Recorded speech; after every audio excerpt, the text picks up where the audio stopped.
que aconteceu com o universo dos Aranhas do Tobey Maguire e do Andrew Garfield agora que os vilões foram curados? Será que o Norman Osborn aposentou, tá jogando dominó com Octavius? Ou será que o multiverso expandiu mais ainda com as novas probabilidades criadas? Vamos entender isso agora, vem comigo.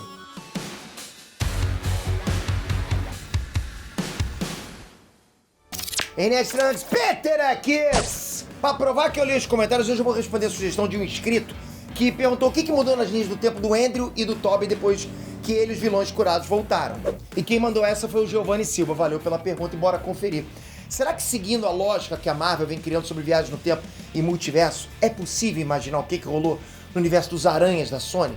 Porque quanto mais eu penso nisso, mais eu percebo que nada faz sentido nas explicações da Marvel, nada.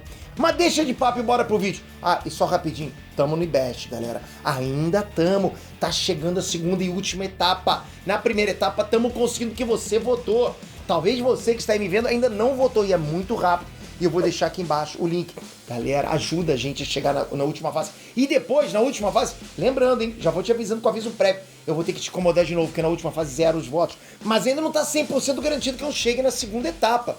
Por enquanto tô chegando, mas vai que alguém passa a gente. Então, por favor, vota aqui embaixo. Obrigado de coração, vamos lá. Bom, galera, se a gente for levar em consideração que alguns vilões do Homem-Aranha foram puxados dos universos deles antes de morrerem, não tem como ignorar que cada um veio de um momento diferente dos seus respectivos universos, certo? Vamos lá, vou explicar melhor. O Homem-Aranha do Tobey Maguire ele foi puxado nos tempos atuais do universo dele, onde ele já tá mais velho, já aconteceu todos os eventos da trilogia do Sam Raimi, ou seja, passou tudo, ele já tava mais velho, tava vivendo a vida dele e tal, né? Já os vilões dele, como por exemplo Duende Verde e Dr. Octopus, foram retirados do passado da linha do tempo do Sam Raimi, pouco antes deles morrerem. O mesmo aconteceu com o Electro do universo do Aranha do Andrew Garfield. Já o Lagarto a gente sabe que foi curado na luta contra o Homem-Aranha, só que em Sem Volta Pra Casa ele deixa entender que lembrava do ataque à cidade de Nova York, se lembrava também da aparência do Max antes de virar o Electro, e além disso ele também pergunta pro Electro se tinha morrido. Ou seja, o Lagarto foi puxado antes de tomar o antídoto e ver o final da luta contra o Homem-Aranha. Isso mostra que nem todos morreram pro Homem-Aranha. Inclusive o Flint Marko, né, o Homem-Aranha que se lembrou do Peter do universo dele e até ajudou o Aranha do Tom Holland na luta contra o Electro. Então fica claro ali que é o Flint Marko pós-filme do Homem-Aranha 3. Então só pra ficar claro, os únicos que foram retirados de momentos diferentes no tempo dos próprios universos foram o Duende Verde, Dr. Octopus, Electro e o Lagarto, ok? Esses foram tirados de tempos diferentes. Já os dois Homens-Aranha e o Homem-Areia vieram do mesmo momento na linha do tempo. Oficialmente a Marvel nunca explicou cada um. Até porque o destino dos personagens da Sony é a própria Sony quem vai decidir depois. E pelo que a gente viu em Morbius, eles também estão bem perdidos lá quanto ao multiverso, já que o Abutre foi parar lá por motivos que até agora ninguém explicou. Existem duas possibilidades aqui, uma em que todos eles voltam para o mesmo período no tempo atual de cada universo. O Norman Osborn, o Flint Marko e o Dr. Octavius, eles voltam para o universo deles junto do Peter Tobey Maguire e continua a vida numa boa, sem afetar nada do que já tinha acontecido. O mesmo vale também para o Dr. Connors e para o Max, que voltaram com o Peter e Andrew Garfield. E isso levando em consideração a explicação de viagem no tempo de Ultimato, onde você não altera o futuro que já aconteceu. Já que quando você vai para o passado se torna o teu presente e o futuro de onde você veio vira o teu passado. Você saiu daqui desse ponto, veio pra cá, esse aqui se torna uma nova linha temporal e aqui onde você estava já é o teu passado, já ficou pra trás. Essa, inclusive, era a preocupação do Tony Stark para participar do assalto no tempo. Ele não queria que a família que ele construiu nos 5 anos de Blip fossem destruídas caso alguma coisa fosse mudada no passado. Aqui a gente vai ver uma confusão enorme, porque Ultimato mistura viagem no tempo com teoria dos vários mundos e em momento algum fala de multiverso do mesmo jeito que é explicado a partir da série do Loki. Mas só para vocês entenderem, o que passou, passou. E só o presente importa, beleza? Bota isso na cabeça. Então, né, o Norman Osborn, nesse exemplo, vai ter que colher tudo o que ele plantou como Duende Verde, inclusive a morte do Harry. O Dr. Octopus provavelmente vai voltar com os projetos de energia sustentável dele, até porque tudo leva a crer que ele levou o reator Ark com ele para lá. E o Flint Marko vai continuar sendo o Homem-Areia. Nesse cenário, galera, eu acredito que o Peter vai ajudar todos eles a se estabelecer de novo naquele universo. Afinal, vai ser como se os mortos voltassem à vida.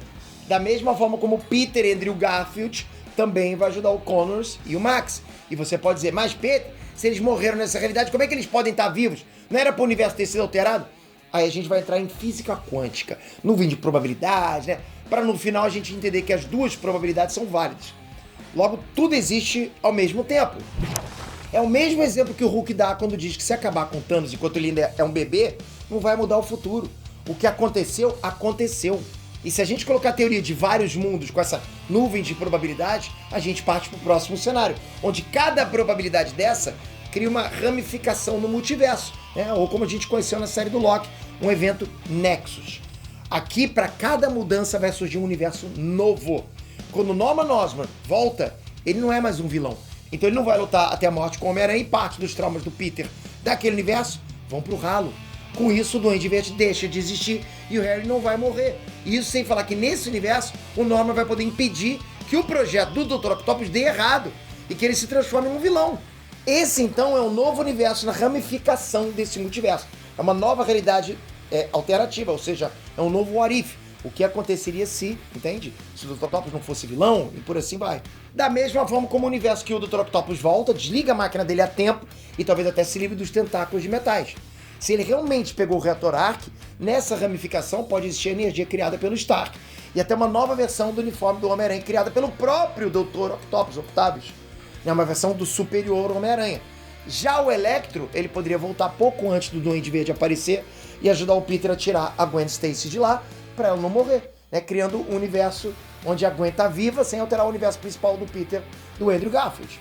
Para cada vilão que morreu e voltou no mesmo instante, se cria um evento Nexus, um universo paralelo novo. Eles estão todos dentro do semi onde esse conceito existe. Já os outros vilões, como por exemplo Lagarto e o Homem-Aranha, não teriam muito impacto.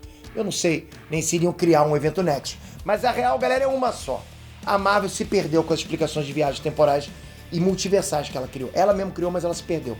Se você pegar o que foi explicado em Vingadores Ultimato, pegar também tudo que foi explicado em Loki e somar mais os acontecimentos do Homem-Aranha sem volta pra casa e Doutor Estranho 2, galera, nada faz sentido. Não tem explicação, não tem como encaixar. Por isso a Marvel tá o tempo todo dando desculpas pra tapar buraco. Como, por exemplo, dizer que viagem pro passado não vai alterar o futuro de forma alguma. Ou que o Loki fugindo com o Tesseract cria um evento Nexus, mas que os Vingadores fazendo festa no tempo, inclusive o Capitão América vivendo no passado, tá tudo tranquilo. Isso não é Nexus nenhum. Pô, o cara viveu mais de 70 anos no passado, tá ok. O Loki só muda o lugar geograficamente falando e já vai preso. Ah, galera, não dá, né? Na boa, a gente vem discutindo essas viagens da Marvel desde quando saiu o Ultimato. Tem dia que eu e a equipe de roteiristas do canal, a gente fica horas levantando hipóteses, fazendo, advogado do diabo, pra tentar ajudar a Marvel a fazer sentido. Mas ela não se ajuda, não adianta, a gente tenta. Não, mas talvez tenha sido isso, mas talvez... Não adianta, vai um discutindo com o outro e não dá pra chegar a conclusão nenhuma. Então o jeito é realmente ligar aquele negócio da descrença lá, que eu sempre esqueço qual é o nome. Suspensão da descrença e aproveitar os fanservices. Galera, na boa, se a Marvel tivesse colocado todas as pessoas mortas no blip dentro da joia da alma, igual já aconteceu nos quadrinhos com Adam Warlock e a Gamora entrando dentro da joia, não precisaria dessa viagem no tempo que fez até os roteiristas e os diretores do Ultimato ficarem confusos uns com os outros. Galera, se todo mundo discute entre nós, por que eles não vão discutir? Eles não sabem explicar isso, não adianta. Pior de tudo que eu sei o que passa pela sua cabeça agora. Você começa a tentar bolar uma explicação, mas você vai percebendo que, peraí, mas não faria sentido isso aqui. Só que você quer porque quer chegar numa explicação, mas é muito difícil. Enfim, quanto aos Homens-Aranha e os vilões, é difícil dizer com exatidão o que vai acontecer. A Sony não explicou como é que o Abutre foi parar no universo do Morbius. Parece que a Sony e a Marvel não estão falando a mesma língua, né? Parece que não estão sincando ali. Se a Marvel tá confusa e a Sony completamente perdida nesse assunto de multiverso, qualquer coisa que eu falar aqui é possível de acontecer. Minha aposta, na boa, eu prefiro que os vilões tenham voltado junto dos Homens-Aranha, deles, né? E que as mudanças aconteçam de agora pra frente e que não interfiram no passado. Não existe retcon. Que a gente veja o que aconteceu, que tudo que a gente viu acontecer tenha sido válido. Minha esperança é que lá na frente, durante a fase 5, durante a fase 6 também, o Reed Richards apareça e explique tudo de um jeito que faça sentido. De repente, colocando realmente um fim a essa dúvida da galera. Enfim, galera, mais uma pergunta respondida. Continua comentando e dando sugestão de tema nos comentários. Vocês sabem que o Nerd é feito não só comigo e com a minha equipe, não. Nós somos um time aqui, mas também é feito com a ajuda de você que tá aí. E por falar nisso, aproveita e dá sua ajuda também pra gente, você também, chegar na outra fase do IBEST. Vota, clica aqui embaixo. É só clique, você não precisa escrever nada, só isso. É clicar e talvez um terceiro clique. Só isso. Deixei os 3 links do IBEST aqui já marcado com a gente em cada categoria. Então eu preciso muito da sua ajuda pra chegar no final. Toca aqui agora, ativa o sininho. Porque é importante o sininho, se você pede, vai que eu respondo sua dúvida. A gente tá de olho, hein? E eu vou falar, mais do que nunca agora, eu quero realmente ver as perguntas de vocês e trazer vídeos com as perguntas de vocês. Isso é maneiro, né, galera? Pô, agora eu tô pilhado. Comenta aqui, manda uma pergunta que eu vou trazer resposta. Tamo junto sempre, até a próxima. Fui!